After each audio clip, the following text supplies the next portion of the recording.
We are the Muslim Ummah, and each day that goes by, the harder we try. In gratitude we pray to Allah. Chosen as part of the best of mankind, we spread the word of Islam. Every difficulty faced in our lives makes us realize that it's just part of Allah's plan. Feeling stronger, we take it in our stride. Assalamu alaikum wa rahmatullahi wa barakatuh, and welcome to our 15th episode. 15th episode of our exciting journey that we started a while ago, going through our Islamic history, going through the history of this planet, mashallah.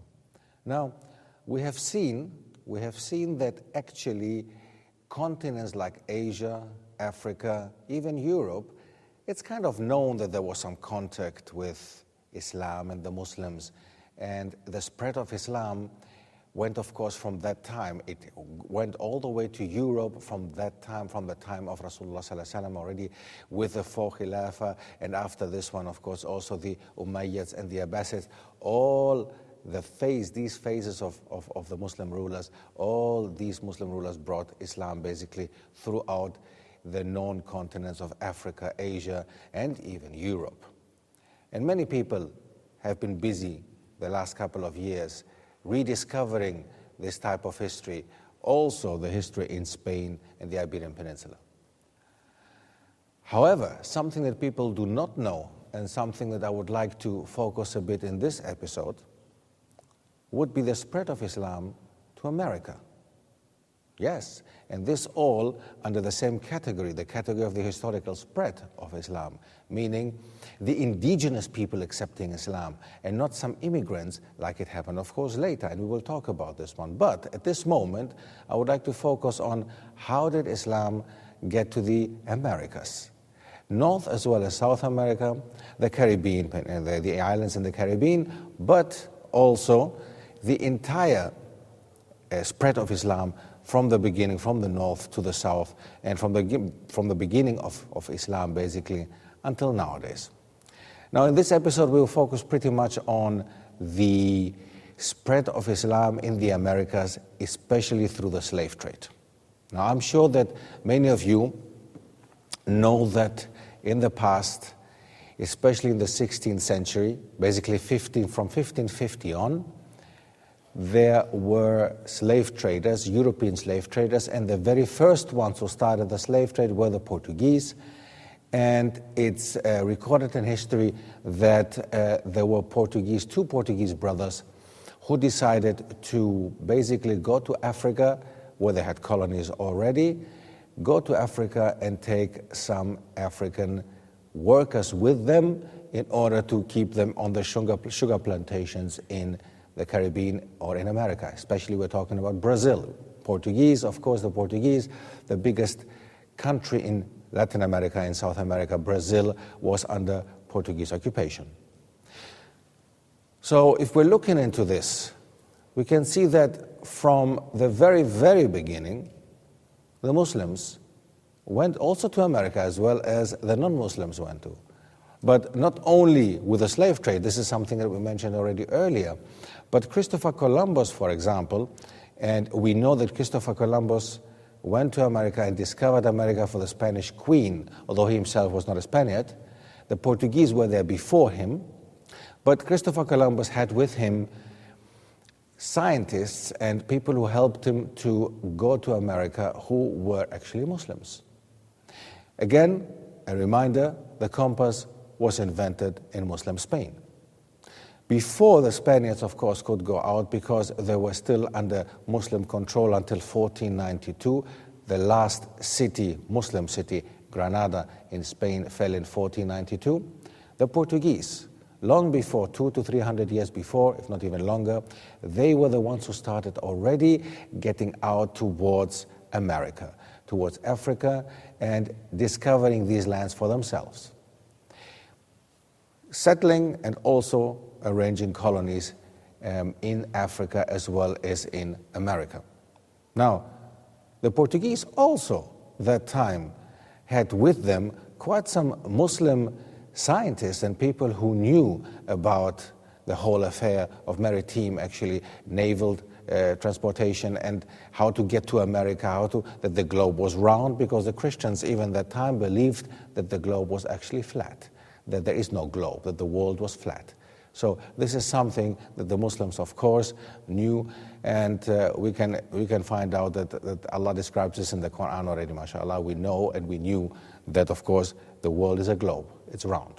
Now, when Christopher Columbus arrived in America, we can see that he obviously thought that he was in India, simply because, well, he thought that if he goes around, basically, he would end up in India, did not consider that in between going from Europe to India, while making the circle, he would have to cross America, the Americas. Now, he arrived in the Caribbean Sea, and he thought that he was in India, and named the people he saw Indians. And that's the reason why until nowadays we call the people, the Native Americans, the real Americans, we call them Indians. Now, what the British have done in order to distinguish between India and America, or the Caribbean, they basically called India, India, and the Caribbean Sea, the West Indies. West Indies. So that's why all these names came about, and it's quite interesting to actually know these things, because it makes sense nowadays if you think of Jamaican people in Britain being called West Indians. They have nothing to do with India, simply because they are in the West, from the West Indies, as the British named that part of the world at the time. Now,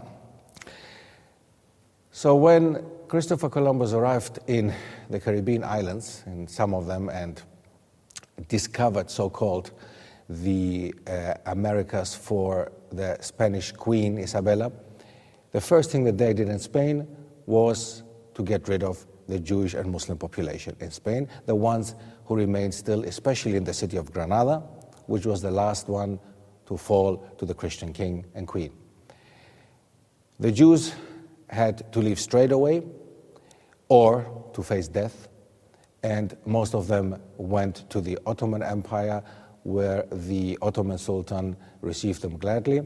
Some of them went to Morocco, nowadays Morocco. That's the reason why there was quite a big Jewish community in Morocco and in North Africa. And then many Muslims decided still to either go to North Africa or to still stay in Spain, in the Christian Spain nowadays, but they had to face persecution, and many of them had to face death, and many of them in the end had to leave. In America, the situation for the first Muslims, of course, is unrecorded. We have no idea what happened to the people who arrived first there, if the Muslims settled, if there were any Muslims there who came with Christopher Columbus and settled there. We know that some of them were there, but we don't know if anybody settled there, any families or something. We don't have any precise documentation about that. But one thing that we also know, which is very important to mention here again, is that before Christopher Columbus arrived in America, there are documents that the Muslims had already been in America, as well as the Vikings had been already in America, and other nations or other people had already been to America. Now, what is known to us nowadays and what the history books tell us nowadays is simply that 1492, discovery of America. Discovery for whom? Discovery for the Europeans. It was there the whole time. The Native Americans did not have to be discovered by Christopher Columbus. They were not waiting for him. So let's just call it the way that actually reality is. So if we're looking into the slave trade that started in 1550, it's a very sad phase of our history. Not only the Islamic history, but the history, the world history in general.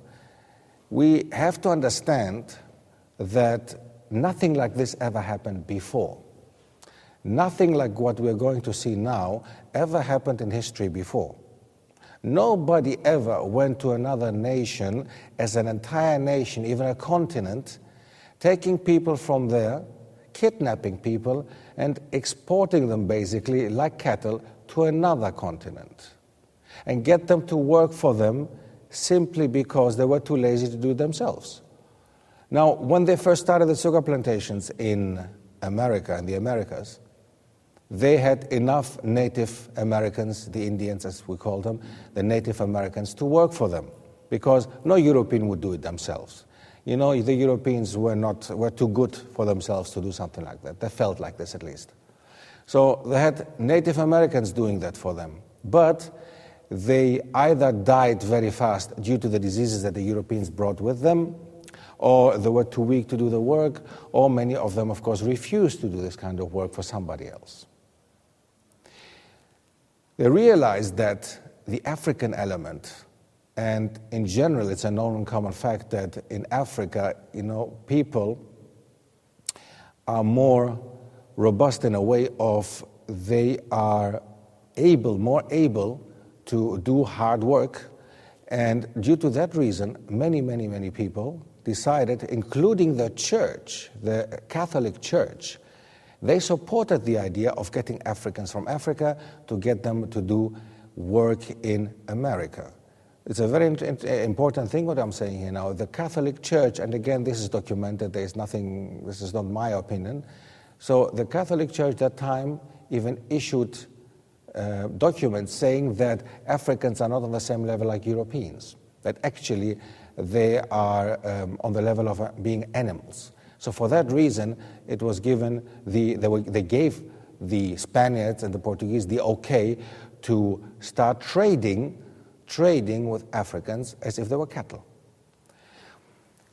Next to the first crime committed like this already, the second one that was committed was the way that Africans were transported to America. They were not just put with having a daily meal on a boat and having a cruise to America. No, it was not at all like this. They all had to lie on the ground next to each other on a journey that took weeks, if not even months, and most of the times they were lucky if they would get anything to eat or to drink. So I would like you to imagine this. I would like you to sit down and just think of what I just said. Imagine the journey that time on a boat from Africa to America, how long it took, and the circumstances that the African slaves had to go through. And we'll talk about it after the break. Assalamu alaikum. We are the Muslim Ummah, and each day that goes by, the harder we try. In gratitude we pray to Allah.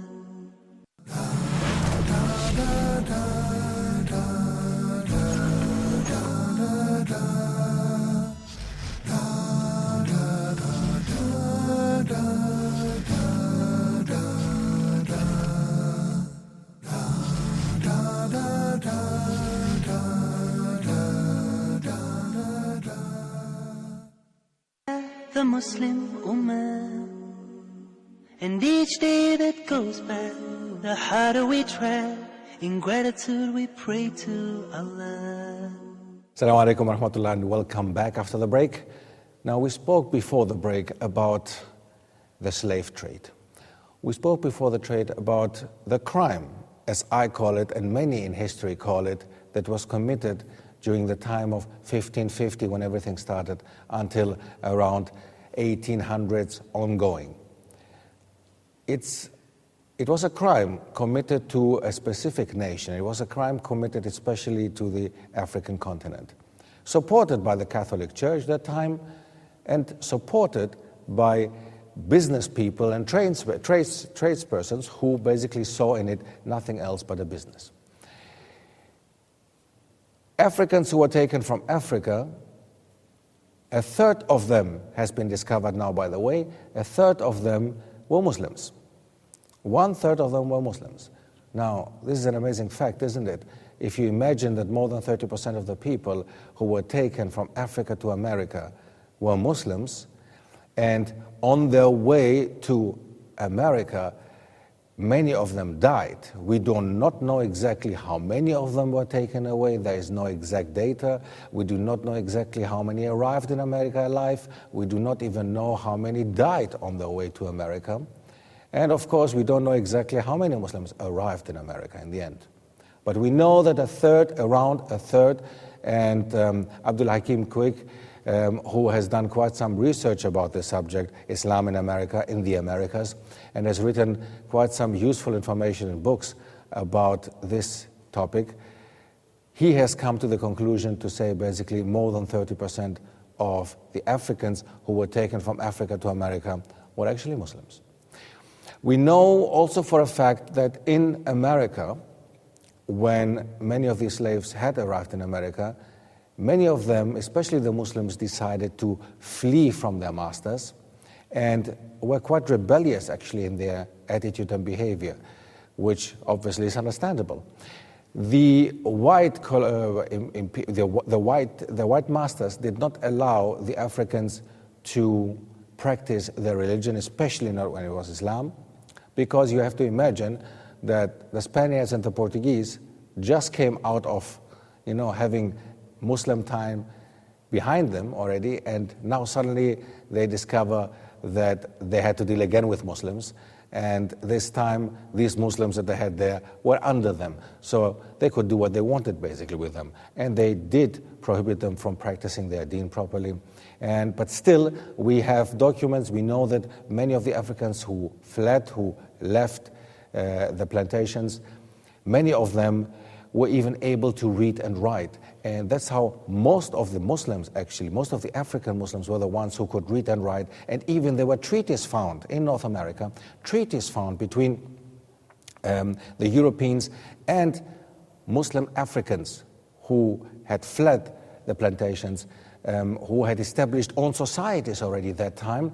And there were treaties found between them and the Europeans to basically starting with Bismillahir Rahmanir Rahim. Amazing, isn't it? If you just imagine that Islam was present during the time that basically we're talking about the 16th century, we're talking about the 17th century, and people were aware of Islam that time already, mashallah. Now, not of course a very negative and positive thing to think about, it's quite a negative thing to think that it came to America through slavery, and the first Muslims in that way were actually slaves, African slaves. But positive again is to see that how developed Islam made a person.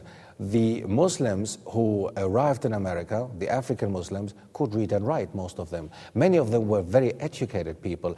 Many of them knew the Quran.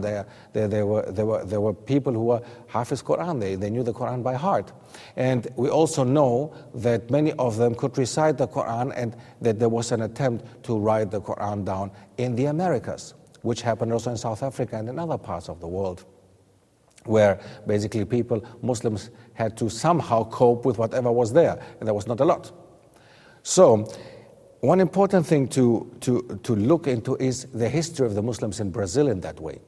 Because we should not forget, many people when they think of Brazil, many people when they think of South America or North America, they don't think of Islam. Or if they think about Islam, they're thinking of Islam due to immigration. Of course, immigrants came to America later, but that time already, in the 16th, 17th century, there were already Muslims in a variety of parts of South America and in North America, and specifically in Brazil. Brazil was the country which obtained 37% of all African slaves. 37% passed through Brazil. Now, many of them settled, of course, in Brazil, and we can see that nowadays in Brazil's population, we can see a rainbow, mashallah, a beautiful type of rainbow kind of population in Brazil, a mix of people, and we can see that the African element is definitely very, very clear to be seen. More than 3 million slaves were sent to this one and only country, to Brazil. More than 3 million slaves. Of course, in between, there were a lot of Muslims. We don't know the exact number, but we know that many of them, of these 3 million, were Muslims. We know that 30% again came from Africa. There are 30% of African slaves that came from Africa to America in general were Muslims. Now, in the case of Brazil, we don't know if it was still 30% or more or less. An important point that I would like to make here now about the Muslims in America, and especially specifically in Brazil, they were, as I said before, quite rebellious. They did not want to accept, of course, this faith of being slaves, because in their home countries, most of them were either educated persons or they were leaders in their tribes and societies, and that was unacceptable for them to be in such a way, of course, enslaved in such a way. So that the first and most important Muslim uprising of 1835 in Brazil, in Bahia, in the city of Bahia, illustrates the condition and legacy of resistance among the community of the Males. Males was the name for African Muslims. They were known in the 19th century Bahia, in the city that I was talking about, as Males. Now, 1835, a very, very important revolt. It was, just to make this clear, not entirely the first one, but the first one that is documented in such a way that we know more about. Before there had been other revolts also, not only in Brazil, but also in countries like Suriname, in Guyana, in the Caribbean countries, islands. But this specific one played an important role. During that time, in the 19th century, when the slave revolt was in Bahia, people have discovered nowadays that the African slaves did not just come from one specific tribe, or one specific area of Africa. Most of them came from West Africa. West Africa is divided into many countries nowadays, and of course into many tribes. Now, there were of course fights between the ethnic Yoruba, for example, the Ovo, Ilorin, different tribes that were actually that time living in that area. Now, as I said, the Yoruba, the Oyo, the Ilorin, and other Yoruba city-states had established there, and they were fighting against each other. Now, this, of course, helped the Europeans also to set foot in Africa, because like this, they could go to one of the tribe and just tell them, yes, we support you, we give you guns, and then this tribe, of course, fought the other. So they found out that, of course, from many different tribes, Africans went to America, and many of them came from tribes which we know nowadays, and we knew that time also, that were basically Muslims. The slaves, as I said before, were not allowed to practice their religion in America and in Brazil, as the country that we're busy with now, especially Brazil. And they, with this, the uprising that I was talking about in 1835, this uprising showed the Europeans that these people can fight back. And I have some interesting documentation here saying basically that a group of African-born slaves occupied the streets of Salvador, and for more than 3 hours they confronted soldiers and armed civilians. Even though it was short-lived, the revolt was the largest slave revolt in Brazil and the largest urban slave revolt in the Americas. About 300 Africans took part, and the estimated death toll ranges from 50 to 100, although exact numbers are unknown.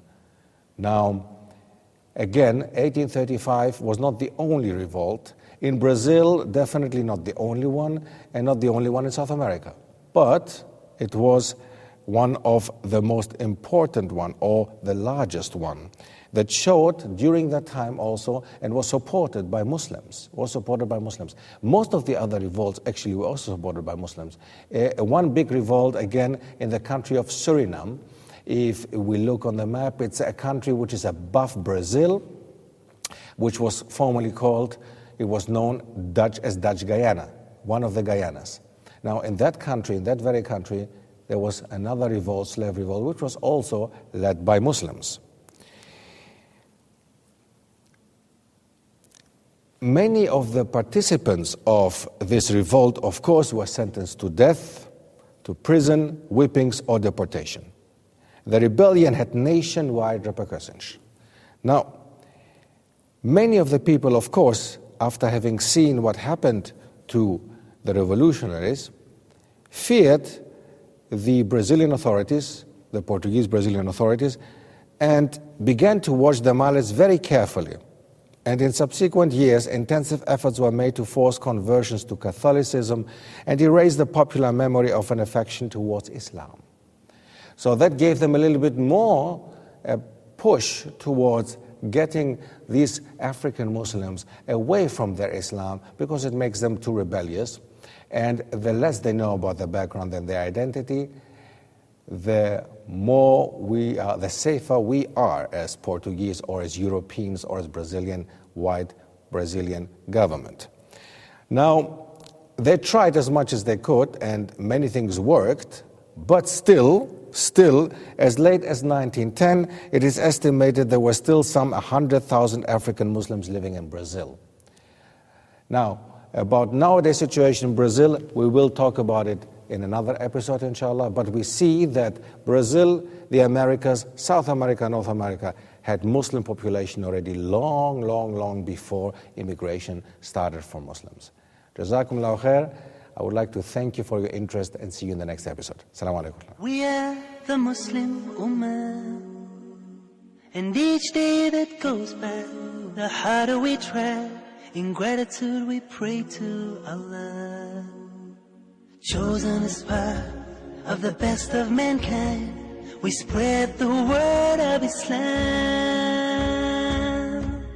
Every difficulty faced in our lives makes us realize that it's just part of Allah's plan. Feeling stronger, we take it in our stride.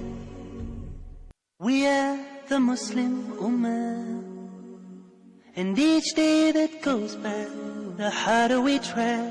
In gratitude we pray to Allah.